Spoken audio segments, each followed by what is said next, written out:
अस्सलाम वालेकुम दोस्तों, एनएमडी अकेडमी का सोर्स पे मैं आपको खुशामदीद कहती हूँ। अगर आपको इस वीडियो की कोई भी चीज़ समझ आए तो प्लीज़ इस वीडियो को लाइक करें, अपने फ्रेंड्स फेलोज और उन स्टूडेंट्स के साथ इसको शेयर करें जो कोचिंग को अफोर्ड नहीं कर सकते। इसके साथ ही अगर आप हमारे चैनल पे नए हैं तो प्लीज़ हमारे चैनल को सब्सक्राइब कर दें, साथ ही बेल आइकन के बटन को प्रेस कर दें ताकि आपको हर नई आने वाली वीडियो का नोटिफिकेशन सबसे पहले मिले। आज जो टॉपिक आपसे मैं डिस्कस करने चाह रही हूँ, हमने फ्लोइंग के स्ट्रक्चर को पीछे से थोड़ा सा एक्सप्लेन किया था अपनी पिछली वीडियो में। ये उसका पार्ट 2 है। कुछ 5-6 एमसीक्यूज जो थे वो मैंने इसकी पिछली वीडियोस के साथ एक्सप्लेन किए थे। फ्लोएम में जो सेल्स मौजूद है उनको हम एक्सप्लेन करने जा रहे हैं। एमसीक्यूज नंबर 1 यहाँ पर लिखा कि sieve tubes are formed by end to end fusion of the cells called the sieve tube elements. उसने कहा कि सीव ट्यूब्स कैसे बनती हैं, तो उसने कहा कि एंड टू एंड फ्यूजन की वजह से सेल्स जब एंड टू एंड अपने अपने एंड वाले कोनों से एक दूसरे के साथ जुड़ते हैं तो सीव ट्यूब एलिमेंट्स उन्हें हम कहते हैं। देन लिखा कि एमसीक्यूज नंबर 2 ये है कि nuclei of the sieve tube elements is lost when they get mature. सीव tube elements का न्यूक्लियस जो होता है वो क्या हो जाता है, लॉस्ट हो जाता है, ख़त्म हो जाता है, डीनेचर हो जाता है जब वो मिच्योर हो जाता है। कौन मिच्योर हो जाता है? सीव ट्यूब एलिमेंट्स जब मिच्योर हो जाते हैं। एमसीक्यूज नंबर 3 ये है कि अगर sieve tube elements are thin walled living cells, sieve tube elements जो वो थिन वॉल्ड लिविंग सेल्स क्यों हैं? क्योंकि उनके पास न्यूक्लियाई मौजूद नहीं है, न्यूक्लियस मौजूद नहीं है। न्यूक्लियाई जो है इसका क्या है, प्लूरल है। एमसीक्यूज नंबर 4 ये है कि sieve tube elements are narrow from the centre and wide from the ends. Sieve tube elements जो हैं वो सेंटर से नैरो हैं, यानी उनकी स्ट्रक्चर जो है वो थोड़ा नैरो लाइक स्ट्रक्चर है और वाइड है अपने एंड्स से। एमसीक्यूज नंबर 5 ये कि transfers of the oblique pore bearing partition that separate the two successive tube elements is known as a sieve plate. उसने कहा ट्रांसफर शेप हो या ओब्लीक हो, ओब्लीक शेप आपको हार्ट की शेप अगर याद हो, मैंने आपके साथ डिस्कस किया था, तो ओब्लीक शेप जो होती है वो जस्ट इस तरह की होती है, किसी चीज़ का कोना टाइप स्ट्रक्चर, ऐसा स्ट्रक्चर होता है उसका, ऐसे शेप होती है। इसमें लिखाया जा रहा है कि ट्रांसफर्स और ओब्लीक पोर, इस तरह का ओब्लीक शेप पोर जो हो और उसके दरमियान जो है सीव ट्यूब एलिमेंट्स एक दूसरे से सेपरेट होते हैं इस पोर की वजह से, तो उसे हम क्या कहते हैं? सीव प्लेट कहते हैं। एमसीक्यूज नंबर 6 ये है कि due to the absence of nuclei functions of sieve tube elements are controlled by adjacent companion cells. जाहिर सी बात है, आपको पता है कि न्यूक्लियस जो होता है वो सेल होता है, एक ऐसा ब्रेन ऑफ द सेल होता है, सारे फंक्शंस जो होते हैं वो न्यूक्लियस ने कंट्रोल कर रहे होते हैं।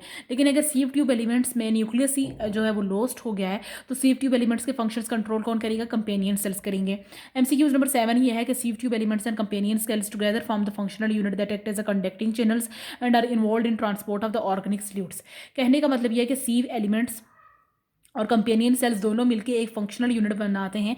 दोनों का एक ही तरीका है काम करने का, जिसके ज़रिए से दोनों ने मिलकर एक कंडक्टिंग चैनल बनाया, यानी जिसमें से एक रास्ता बनाया जिसमें से चीज़ें ट्रांसफ़र की जा सकें, और ये जो है वो ऑर्गेनिक सल्यूट को ट्रांसपोर्ट करने में इन्वॉल्व हैं। दोनों सीव tube elements and companion sales एक दूसरे की हेल्प आउट के जरिए से।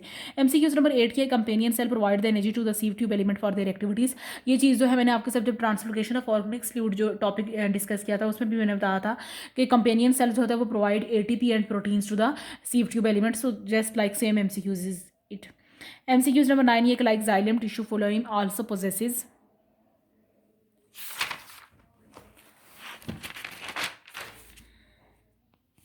जाइलम टिश्यू के साथ साथ जो है वो फ्लोइम के पास भी क्या चीज़ें मौजूद है? पैरेंकाइमा सेल्स हैं और फाइबर सेल्स आपके पास मौजूद होते हैं। देन एमसीक्यूज नंबर 10 आपके पास ये कि फ्लोइम पैरेंकाइमास और स्टोरेज सेल्स।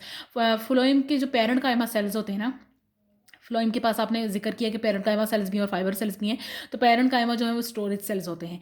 एमसीक्यूज नंबर 11 ये है कि phloem fibres are very much thick walled supporting cells. Phloem के जो फाइबर्स हैं, देखिए दोनों पैरेंकाइमा सेल्स और फाइबर सेल्स यहाँ पे मेंशन है, तो पैरेंकाइमा सेल्स का जो वो स्टोरेज फंक्शन है और आपके पास फाइबर्स का जो फंक्शन है वो सपोर्टिंग सेल्स का फंक्शन है। एमसीक्यूज नंबर 12 ये है, xylem consist of the 4 different types of the cells. हमने फ्लोइम के स्ट्रक्चर को इसका मतलब है ख़त्म कर दिया है। उसमें हमने पैरेंकाइमा सेल्स को डिस्कस किया, फाइबर सेल्स को डिस्कस किया, देन हमने इसके जो पहला सेल था सीव ट्यूब एलिमेंट्स को उसके साथ हमने डिस्कस किया था।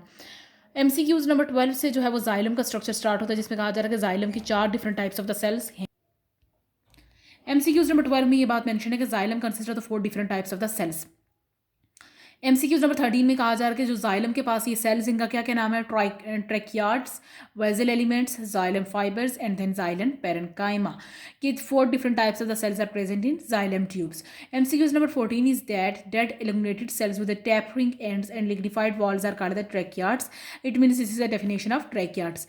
Tracheids की क्या characteristics डिस्कस किए गए हैं कि tracheids कैसे होते हैं? elongated cells होते हैं, यानी लॉन्ग सेल्स हैं, लॉन्ग स्ट्रक्चर है इनका, और टैपरिंग एंड्स होते हैं इनके, लिग्निफाइड वॉल्स होती हैं क्योंकि इनमें लिग्निन मौजूद होता है, तो इसे हम क्या कहते हैं, ट्रैकियोट्स कहते हैं। अगर आपके पास ये सारे करैक्टरिस्टिक्स एक सेल में दे दिए जाएँ, the cells that are elongated cells, tapering ends and lignified walls are called, तो आपने से ट्रैकियार्ड्स के ऑप्शन पर टिक करना है। MCQs नंबर 20 आपके साथ ये है कि फंक्शंस ऑफ ट्रैकियार्ड्स। ट्रैकियार्ड्स का क्या क्या फंक्शन है, मैकेनिकल स्ट्रेंथ, ठीक है, ये स्ट्रेंथ प्रोवाइड करता है आपके प्लांट को, support and strength I think so same function से ही है, conduction of water plus minerals, तो मिनरल्स और वाटर को कंडक्ट करने में हेल्प आउट करता है, तो ये सारे फंक्शंस ऑल आ जाता है इस पर, all of these are functions of tracheids. MCQs number 21 is that trachea are universally present in xylem tissue of all vascular plants, so it is also known as tracheophytes। अगर आपसे reason पूछा जाए कि trachea को हम ट्रैकियोफाइट्स क्यों कहते हैं, क्योंकि ट्रैकिया जो है वो जाइलम टिश्यू में सारे वेस्कुलर प्लांट्स में मौजूद है, इसलिए ट्रैकिया को ट्रैकियोफाइट्स भी कहा जाता है। MCQs नंबर 22 ये है कि dead very long highly thick wall tubular structure formed by the fusion of the several vessel sales called the xylem vessels. कितने करेक्टरिस्टिक्स डिस्कस किए गए हैं, first character is that it is dead, second characteristics is that it is very long, third characteristics is that highly thick wall tubular structure है, और fourth characteristics ये बताया गया कि fusion of the several elements से ये मिलकर बनता है, तो इसे हम क्या कहते हैं, जाइलम वेसल्स कहते हैं। आपके जो MCQs आता है उसमें क्या किया जाता है कि इन करेक्टरिस्टिक्स को एक लाइन में मेंशन कर दिया जाता है और कहा जाता है कि कौन सा सेल जो है उस करेक्टरिस्टिक्स के एतमाद पे पूरा उतरता है, तो आपने बताना है इस तरह। देन MCQs नंबर 23 आपके पास ये है कि xylem vessels are vessel elements are shorter than tracheids. Vessel elements जो हैं वो ट्रैकियार्ड से छोटे क्यों हैं, ये 4 सेल्स में से 2 सेल्स का कंपेरिजन किया जा रहा है ट्रैकियार्ड्स और वेसल एलिमेंट्स का, कहा जा रहा है कि वेसल एलिमेंट्स जो है ट्रैकियार्ड्स से छोटे हैं। वेसल एलिमेंट्स ट्रैकियार्ड से छोटे हैं, तो रीज़न क्या बताई जा रही है, क्योंकि but they form the pipeline in plant body as they are placed in one above the another. उसने कहा है क्योंकि वो प्लांट बॉडी में क्या बनाते हैं, पाइपलाइन बनाते हैं। वेसल एलिमेंट्स जो आपकी प्लांट बॉडी में पाइपलाइंस बनाएंगे और वो एक दूसरे के ऊपर रखे होते हैं, इसलिए जो है वो किससे छोटे हैं, आपके पास ट्रैकियार्ड से छोटे हैं। MCQs नंबर 24 ये है कि xylem vessels are found in angiosperms. Angiosperms वो स्ट्रक्चर होता है जिसमें स्पर्म्स की प्रोडक्शन होती है, तो जाइलम वेसल्स वहाँ पे पाए जाते हैं। अगर आपने फ्लावरिंग का स्ट्रक्चर पढ़ा हो, कौन सा ये कहा जा सकता है कि फर्स्ट ईयर की बुक में आई थिंक सो फ्लावरिंग का स्ट्रक्चर है, 10th की बुक में भी फ्लावरिंग का स्ट्रक्चर मौजूद था, पूरी लाइफ साइकिल मौजूद थी, तो आपको पता होगा कि एंजियोस्पर्म एंड में ये स्ट्रक्चर जो है वो मौजूद है जाइलम वेसल्स का।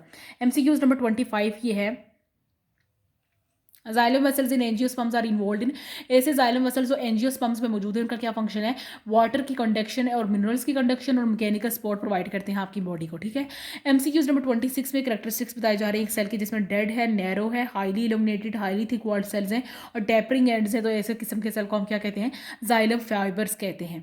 MCQs नंबर 27 ये है कि xylem fibres are mainly responsible for mechanical support to the plant body. Fibres का जहाँ पे भी फंक्शन हो वो मैकेनिकल सपोर्ट से रिलेटेड फंक्शन ही होता है। MCQs नंबर 28 में कहा जा रहा है कि only living cells of the xylem are, xylem का जितने जाइलम के 4 तरह के सेल्स हैं, tracheids, vessel elements, xylem fibres and xylem parenchyma. तो इनमें लिविंग सेल कौन सा मौजूद है, पैरेन्काइमा। जाइलम पायरेन्काइमा जो है वो आपके पास लिविंग सेल मौजूद है। जैसे कि आपने फ्लोइम में डिस्कस किया था, वहाँ पे 3 लिविंग सेल्स है और 1 डेड सेल था, यहाँ पे 3 डेड सेल्स है और 1 लिविंग सेल आपके पास मौजूद है। MCQs नंबर 29 को डिस्कस करेंगे हम। Thin walled broad cells are involve in storage of water plus minerals temporarily during the conduction. की जाइलम पायरेन्काइमा की बात की जा रही है कि ये थिन वॉल्ड होते हैं, लेकिन इनके सेल्स होते हैं वो ब्रॉड सेल्स होते हैं, और उनका फंक्शन क्या है, ये वाटर को और मिनरल को स्टोर करेंगे। MCQs नंबर 30 ये है कि 2 types of conducting tissues in plants are. Plants में कंडक्टिंग टिश्यूज कौन कौन से कंडक्टिंग टिश्यूज मौजूद है, तो आपने कहना है कि जाइलम और फ्लोइम आपके पास कंडक्टिंग टिश्यूज मौजूद है। MCQs नंबर 31 ये है कि xylem and phloem tissues constitute the vascular tissues. तो जाइलम और फ्लोइम के पास कौन से तरह के टिश्यूज मौजूद है, वेस्कुलर टिश्यूज मौजूद है। MCQs नंबर 32 ये है कि xylem conducts the water and minerals from root to the other plant of the plant body. Xylem जो वाटर और मिनरल्स को रूट से upper parts of the plant body में ट्रांसफर करता है। इसके साथ ही मैं अपनी वीडियो से इजाज़त लेना चाहूँगी। उम्मीद है आपको ये MCQs अच्छे से समझ आ गए हैं। फिर भी अगर आपको कोई चीज़ समझ नहीं आती तो आप उसे कमेंट सेक्शन में पूछ सकते हैं। ओके जी, अल्लाह हाफिज़।